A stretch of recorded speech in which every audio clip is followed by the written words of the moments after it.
Hello and welcome. This is Property Hotline on Magic Bricks Now. I am Kavita Krishnan. Historic day today as the Rajya Sabha debates on the GST bill, a document that has been 11 years in the making. And very fortunately, serendipitously in fact, we are answering tax questions today on Property Hotline. Our special guest is Shipra Padhi. Shipra is member International Tax Practice at Nishit Desai Associates. Shipra, great to have you in the studio on a day when the Rajya Sabha is actually, discussing this very, very critical bill for on GST. Let's get started with the GST first and then take our questions after that. So just to give our viewers a sense of what essentially GST is, GST essentially what GST tries to do is bring in one single tax across the country. So one country, one tax is what GST, what is the purpose of the GST. Now the bill was tabled by Finance Minister Arun Jaitley in the upper house today, in the Rajya Sabha today. The discussion for the passage of the bill is still underway as we speak. Listen into some highlights from the Finance Minister's speech this afternoon. So the whole concept of the GST Council is Indian federalism at play in the best possible mode. 2/3 of the voting power in the GST Council belongs to the states. 1/3 of the voting power in the GST Council belongs to the center. The votes required to settle a particular issue are 3/4, and therefore necessary the GST Council has to work under a particular consensus, and therefore the center and the states will have to work together. The center will have a veto on the state will have a veto on the center, and therefore this will be federalism at play, under which the GST Council itself would be then able to take its decisions. It will empower the states, it will increase the revenue of the states as also of the central government, it will try and dissuade, discourage and bring down levels of evasion. It would ensure that there is no tax on tax. So the cascading effect of taxes in the value of goods itself is no longer there. 1% additional tax on interstate trade, which there was an alternate view that it was felt that it would have a cascading effect and would go contrary to the destination principle. The leader of opposition, along with his colleagues, had made that point. We have accepted their viewpoint. There was a suggestion with regard to the rephrasing of the dispute redressal mechanism, that if there is a dispute, how the disputes are to be resolved. And we have all agreed that disputes would be resolved in the GST Council itself. And if the Council can't resolve the disputes, then the Council would refer the matter to an adequate dispute redressal mechanism that the Council itself would set up. So that authority also has been vested into the Council. So FM Arun Jaitley there in his opening remarks on the debate in the Rajya Sabha. As we told you, the debate is still underway. Now, essentially, this is what he's saying. It will reduce the cascading taxes that buyers have, that consumers like you and me have to pay currently. Essentially, what the GST seeks to replace are these taxes: the central excise duty, the additional excise duty, the service tax, the additional custom duty, special additional duty, VAT, the central sales tax, entertainment tax, entry tax, purchase tax, luxury tax, octroi. Now, these taxes are levied on everything that you and me buy from the marketplace. So all these taxes will be replaced by one single tax, which is the GST. Now the government proposes to keep it at around 18%. Of course, the rate has not been finalized yet, and the rate will be finalized once the GST bill becomes law, which hopefully it will. And so 18% is what they propose to keep it at. And like I told you, it will subsume all indirect taxes. What additionally the changes that the government has done, the amendments that they've made, is they have removed a 1% additional tax levy that they had proposed earlier. And they have also proposed to compensate states they propose to give 100% compensation to states for the next 5 years to compensate for any loss in revenue. But how is GST going to impact you and me as home buyers? It is a mixed bag for the real estate sector. Industry obviously is cheering it because it will mean a lot of cost coming down for them. But what does it mean for home buyers? Are my home prices going to go up or are they going to go down? Will my tax burden increase? Shipra, what do you have to say? Sure. So I think, like you rightly pointed out, that would really depend on what the ultimate rate of GST will be. So currently, in the scheme of things as they are, we look at service tax as a tax which is applicable on a home buyer, as well as a VAT implication. If you look at the rates, it should be about a 6 to 7%. But now if you look at the rate of GST, it's about an 18% rate. So we need to look at how the GST rate is going to be reconciled for home buyers and whether there is any rebate or any abatement sort of mechanism available for home buyers. So that is something You're saying that the GST could be reconciled for home buyers. Do we understand then that the GST rate could actually be reduced if you're buying a home? Is that what you're trying to say? Sure. So net effect will be a reduction in the rate. So the way service tax works, for example, there is a rate of 15% prescribed for service tax. But when it comes to home buyers, the rate in effect becomes a 4 to 5% rate because the levy of service tax is not on the entire consideration, but only on the service aspect of it. So similarly, probably we'll have to wait and watch as to what are the different nuances that come about in the GST and how they will impact home buyers. But can we expect that steeper cut? Like you said, service tax goes down from 15% to around about 4.5%. Can we expect that quantum of a cut in GST as well? Because right now, if I go with an 18% rate, which the government is actually recommending, it means for instance, the state of Maharashtra, I would pay 18% GST plus 6% stamp duty, which the government says that they will retain and which states are not willing to give up. So 18 plus 6 is actually 24% taxes on the house that I'm buying, on the cost of the house. And that is a huge, huge sum. Shipra? Absolutely agree to that. It is a huge, huge sum. So I think what my take on this is that even if the 18% tax is not reduced, probably the 18% will not be on your home per se, on the price of your home. That quantum could be reduced, which would in effect lead to a lower rate of tax. Let's hope for the best in any case. Let's hope for the best, and in any case, even if GST does get passed right now, it will take at least 1 year for it to... April 2017 is what they're talking of looking at for a rollout. That's the date that you're looking at, which means you have another, say, six to 7 odd months to actually go out there, buy a house, register it, etc., so that, you don't really fall in the GST ambit if the government keeps it at 18%. Right, Shipra? Absolutely agree to that. With that, let's get back to all the questions that have already lined up. I'm told that we have quite a few questions that have come in for Property Hotline. First question's coming on Twitter. Yashodhara has tweeted in. She says that she bought a house on home loan and sold it this year. Now, she wants to know if she can deduct the interest amount from the capital gains to pay tax. Sure. So, first of all, yes, you can deduct the interest payments you probably paid for the home loan. So typically the way it would work is that what are you paying capital gains tax on? You're paying it on the sale consideration that you get versus the cost of acquisition, cost of acquiring that particular home. So when you look at interest deductions or interest payouts, they will be added to the cost of acquisition or cost of getting the home. So to that extent, you will be in fact able to claim interest deductions on that.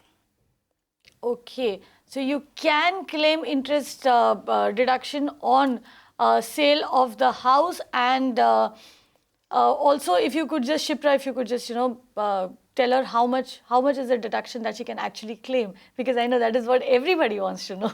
Sure. So I don't think there's any limit per se that the Income Tax Act provides for the amount of deduction she can claim. So I think that depending on how much interest amount she's paid for acquiring that particular house, she should be able to claim all of it, at least till the point in time she acquired the home. That should be possible. Okay, so till the point in time that you actually acquire the home, you can claim deduction on the complete interest that you're actually paying for that particular house. Facebook query next, Vatsalya VG asks, what is the tax exemption limit for a home loan? Can she get tax exemption benefit if she buys an under construction house? And I think that is something that she can't get till she gets possession, right, Shipra? Yes, yes. So actually, there are certain nuances to it. So I think let's deal with the first part of her question, that is what kind of deductions she can get. So the deductions are of about 2 to 3 types. So firstly, like we discussed, there is an interest deduction you can get for your constructed home. If it's your first home, the interest deduction is capped at about 2 lakhs per year. If it's your second home, then you can claim unlimited deductions to the extent that you show that you've actually paid such amount of interest. Secondly, as far as the principal amount is concerned, you can claim that as a deduction under Section 80C of the Income Tax Act. That is capped at an amount of 1,50,000. Coming to the tricky part of your question, which is whether you can claim an interest deduction in case of an under construction home. So in fact, outrightly, I'd say no, you cannot. However, the Act provides for a situation where once you have sort of bought an under constructed house and the construction eventually gets complete, after that you can claim the interest deductions post that period. The interest deductions shall be claimed over a period of 5 years and an equivalent amount per year shall be claimed. So maybe just to give an example, suppose you purchased the house, say in May 2016, and the construction got complete in, say this month, August 2016. Then from April 1st, 2017, you will be able to claim the interest deductions in equal amounts for 5 consecutive years. But this will be within the overall 3.5 lakh limit that you can actually Absolutely. claim as tax deduction on your home loans. You need to remember that if you are going to claim the 5 annual installments of the money that you've already paid earlier in the under construction period, it will be within that limit. It is capped at 3.5 lakh. You cannot claim more than that as deduction on your home loan. Of course, if you do choose to rent it out, if it's a second property that you're renting out, then the amount that you can actually claim does not have a limit, technically, the deduction on your interest. We have BL Raina now, who's dialed in from Jammu. How can we help you, Mr. Raina? हाँ, एक building हमने खरीदा था builder से, 55 lakh total cost है और 1% deduction नहीं किया हमने, 1% टीडीएस जो काटना था। ठीक है। अब हमें वो काटना है तो उसमें पेनल्टी वगैरह भी लगेगी क्या? और अभी पोजीशन नहीं लिया है। आपने पोजीशन नहीं लिया है और टीडीएस अभी तक आपने कटवाया नहीं है। इसमें कब खरीदा था आपने ये जनवरी 15 से हम इंस्टॉलमेंट दे रहे हैं। जनवरी 2015 से इंस्टॉलमेंट दे रहे हैं। हाँ जी, तो आपको ये जानना है कि आपको टीडीएस कब तक भरना है, राइट? नहीं, टीडीएस तो काटना है, अब हाँ। सुना है, लेकिन 1%, लेकिन उस पर पेनल्टी वगैरह क्या लगनी है? ठीक है। तो Shipra, he started paying installments on this home from January 2015 onwards, not yet paid TDS. What kind of penalty will he have to pay? If you could also, if you could just work back a little and give our viewers a sense of when exactly do you have to pay the TDS on the home purchase? Is it after you purchase the home? Is it after you register the agreement? When is the TDS supposed to be deducted? Sure. So typically, a TDS is supposed to be deducted in cases where the property value or the consideration you're paying is above 50 lakhs. So that's the first step. So typically, if you're making, say, 7 to 8 installments for this 50 lakhs, then at each installment, you should be deducting TDS at 1%. So typically, you get possession of the home, or the date of allotment really is when you become the owner of the property. And from there, depending on the number of installments you make, you will have to deduct TDS at 1%. So now Amar, I think, asked whether what are the consequences of non-payment of TDS. So I think before going into the non-consequences, as a next step, what should be done is that when you're making your next installment, you should probably deduct all the TDS that should have been deducted even in the previous installments and have that deposited with the tax department. So that's the first step you should be taking into account. Secondly, in terms of monetary consequences, there are a couple of monetary consequences of non-deduction of TDS. Firstly, you will have to pay interest on the amounts that were not deducted but should have been deducted. So in terms of the period for which this interest has to be paid, so that will start from the day you needed to deposit or deduct the TDS to the day you actually deducted the TDS. Interest is payable at a rate of 1% on a monthly basis. Secondly, there's also a daily interest charge or a daily sort of payment amount of rupees 200 which is called a late charge fee, payable on every single day that you have not paid your TDS. Thirdly, like you mentioned, there is a penalty component to this. However, the penalty component is on the discretion of the tax officer. So only if the tax officer feels that there is some malice to this or there is some intentional wrongdoing that you have done, will the tax officer even levy this penalty. Penalty ranges from 10,000 to about a lakh. Okay, so that's quite a steep penalty there, 10,000 rupees to a lakh rupees. So it's best that you pay the TDS and get it over with. Just to reiterate, Shipra, when do you actually have to pay the TDS? So I buy a home today. When do I start paying TDS? When do I have to deduct that TDS? Do I have to do it the day I sign my agreement? I believe you are given some time till the 7th of the month after you buy the home. But do I have to pay it the day after I sign my agreement, or after I register my agreement, or after I get possession? So after you get your allotment letter saying that you have been allotted this property, and after that, if you're making an installment, of suppose 5 lakhs, in that case, you will deduct your TDS. And at the 7 days from the end of the month in which you made the installment, like you correctly said, you have to then pay the TDS deducted to the income tax government. So when you're saying allotment letter, that means possession, right? Or are you saying that the day I sign my sale deed? Because the allotment letter means a lot of things. So when you say allotment letter, does it mean the day I sign my sale deed? Yes, it should mean From the that day you sign. So registration has nothing to do with your TDS. If you are buying property, you have to pay 1% TDS, and that too if the property value is more than 50 lakh rupees. So the day you sign your sale deed, you have to pay the TDS within the 7th of the month of the next month, which means that say you bought property in July, then you need to pay your TDS by the 7th of August. You need to pay 1% of the cost of the property. And if you've not done that, then obviously you will have to pay penalty, you will have to pay interest, like Shipra told you some time back. Moving on, we have Amar Thakur now who's called in. Amar, what's your question? Good afternoon. Hello. Hi, tell us what's your question? Yeah. See, I have 2 flats. I'm staying in one flat. Okay. And the other, another flat my daughter is staying. Okay. I'm not charging any rent to her. Mm-hmm. But as far as income tax returns are concerned, what do I do? What should you do as far as income tax returns are concerned? He's not charging any rent. He has 2 properties. What should he do? One I've given it to my daughter. She's staying here. Right. Shipra, what should he do? Understood. Yes, so there is actually a little bit of an implication in that case. So under the Income Tax Act, really, a self-occupied property is considered to be only one property. The second property eventually, typically if you let it out on rent, then you will have to pay a rental income. However, even in cases where your family occupies the property or the property is left vacant, the flat is left vacant, even in that case, there's a notional income or a notional rental income which is charged on that property. So that income is going to be calculated on the annual value of the property, and there is a tax attached to that. So that tax would fall under the head of income from other sources. Income from house property. So in terms of your tax returns, you will have to disclose this second property and eventually find out how much rental income income and final tax liability on that rental property, and you'll have to probably pay taxes on that as well.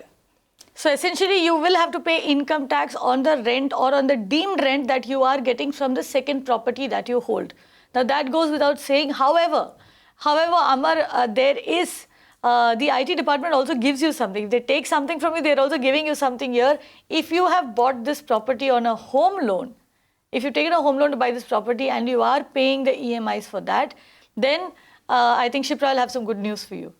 Sure. So if you have bought the second property on a home loan, so in that case, you can have interest deductions for that property, and the amounts you can claim as interest deductions are really unlimited to the extent that you show sufficient documentation. So I think apart from that, there's also another good news for you, which is that you can choose which house you say is self-occupied and which house you are probably going to pay the deemed income on. So depending on which house has a lower value, you can probably choose to have that as your second house, so that your deemed income is correspondingly going to be lower. So essentially, say you're paying around 5 lakh rupees per annum as interest on the property, or on the other property, on the one which you're getting rental income on, then in that case you can actually technically ask claim deductions up to 5 lakh rupees, right?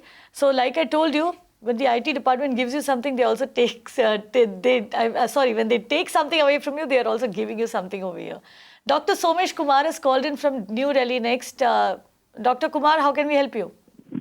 Yeah, so I have bought a flat in Delhi, New Delhi, South Delhi, from DDA, and but that flat, it's around 20 kilometers from my office. Mm-hmm.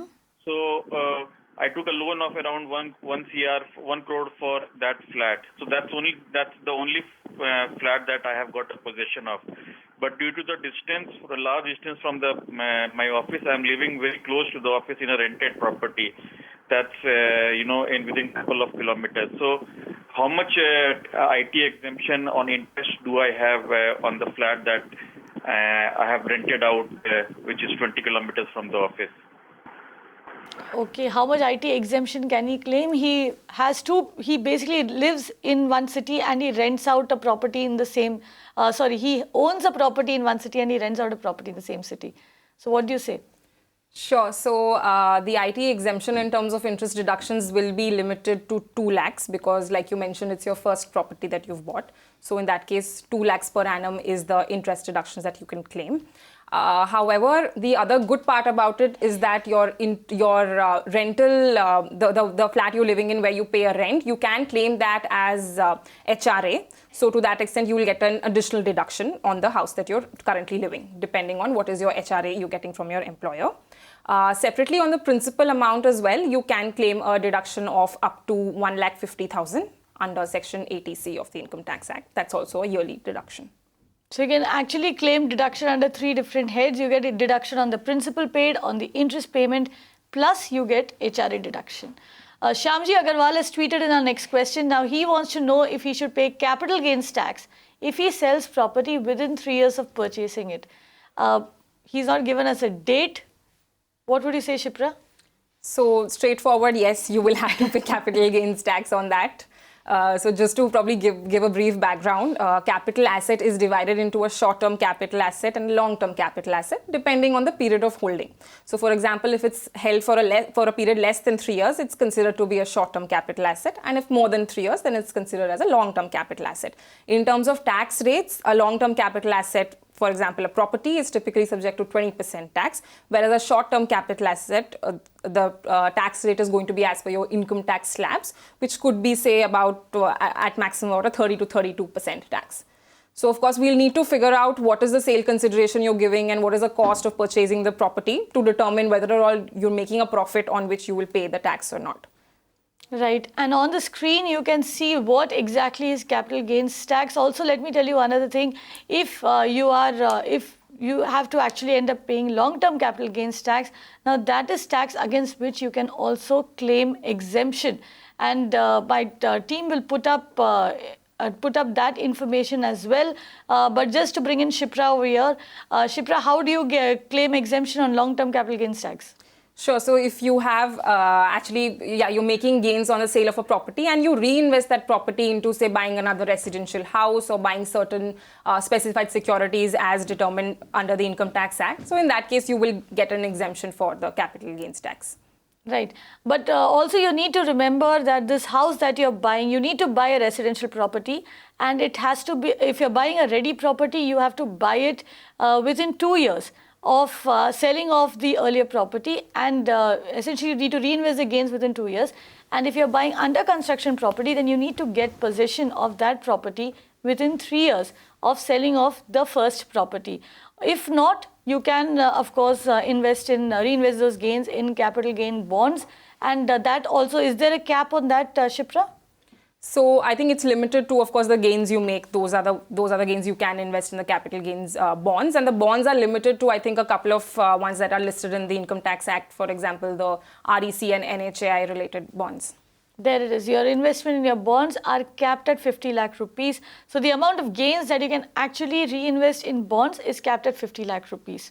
Right? Moving on, we have an email query now. AD Asar asks, is one's rental income derived from renting property, that is flats or shops, taxable? Does one have to declare the income accrued from rents. Does the same apply to NRIs who earn rental income in India? So yes, renting of any rental income you earn will be subject to tax. It's subject to tax under the heads of income from house property.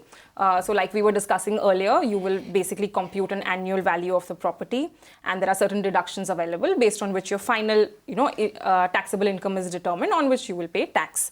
Your second part of your question deals with whether there is such a tax also payable by NRIs. The answer to that also is yes. So even though that person may not be a tax resident of India, because he is earning income from Indian sources, he will be taxed in India. So yes, so even for the NRI, you will have to pay tax on that rental income, and such income will have to be shown in your tax returns and taxed accordingly.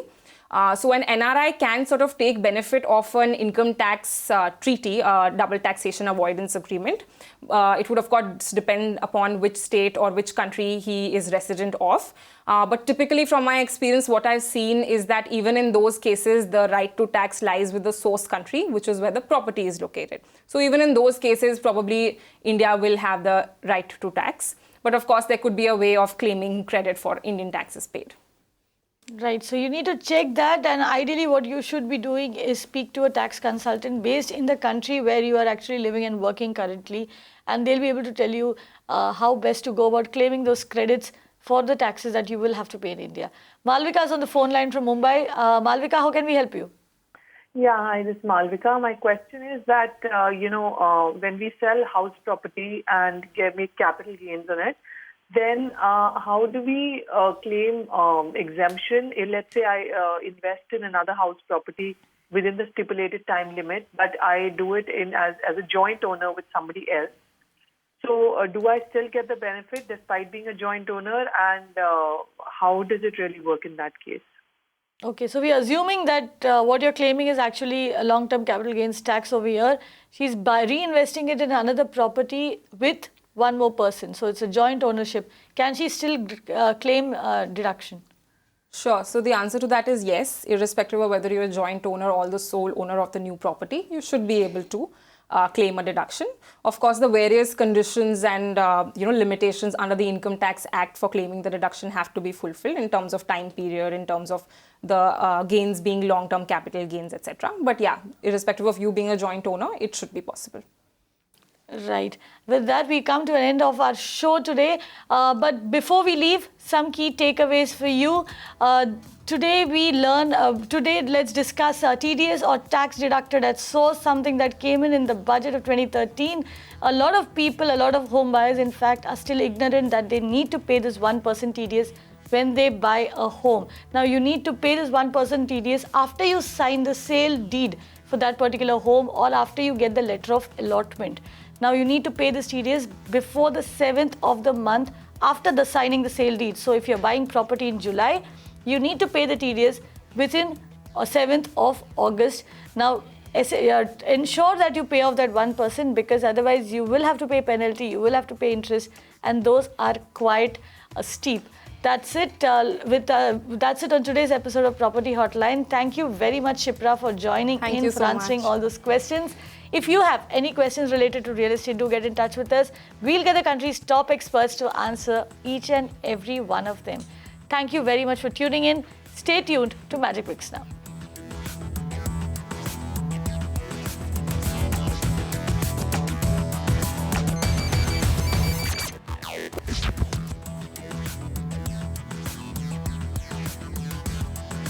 You can watch live TV on our website mpnow.in. Find us on Facebook at facebook.com/magicbricksnow. And don't forget to click the like button. You can also follow us on Twitter at Magic Bricks Now. To stay updated with all our programming, hit the subscribe button on our YouTube channel by logging on to youtube.com/magicbricksnow.